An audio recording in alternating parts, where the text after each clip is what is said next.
the proceeds from that book goes to funding those it goes to funding those sessions for them for free. Mm-hmm.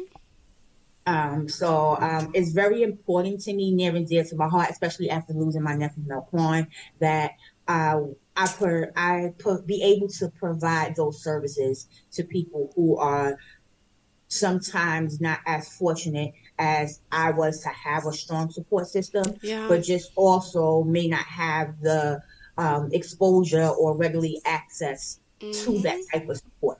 So that's what loving yourself through the trauma is all about. Is about providing those support systems and tools at a reasonable cost. And then at my ability to be able to do so for the Phoenix mothers is I wrote a book called The Ah, Recondition, A Guide to Loving Yourself Through Your Trauma, that is available on Amazon and is available at Barnes and Nobles. Please check it out. The proceeds to that goes to allow me to have these sessions for these mothers for free.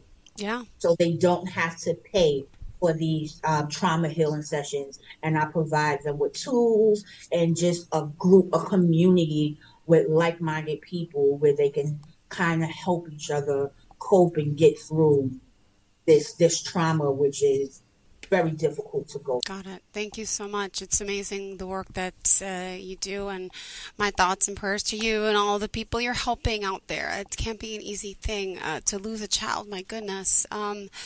Yeah, I can't say enough, and I just can't stand to watch the news. I saw another Mhm. episode of a child shot out here in Long Island just last week, and you see these stories, and it's just traumatic. How I just don't I feel for those parents out there.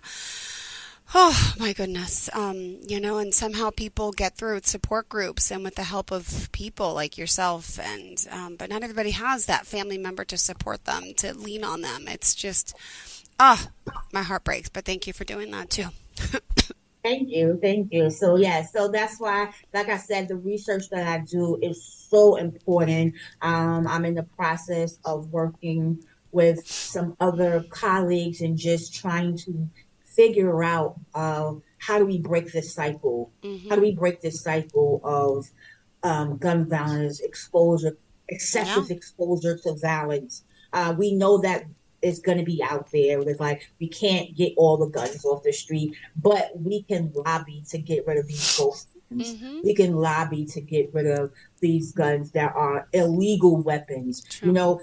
And make sure that people are getting proper training. Hmm. We're not trying to take away guns from people that Hmm. have the right to bear arms. We're not trying to do that. The difference is we want the illegal weapons that are falling in the hands of people who are not capable Hmm. of managing them. It's not. We don't want people to feel like they're blessed. We don't want people to feel like when you have an altercation, the best way to Hmm. solve it is to pick up a gun and take someone's life. Ah. So that's what we're trying to correct. We're trying to course correct that. We're trying to make sure that people have tools and Hmm. understand how to problem solve, understand how to handle things in a resolutionary way. So breaking the cycle of generational trauma, and that's what I like to call our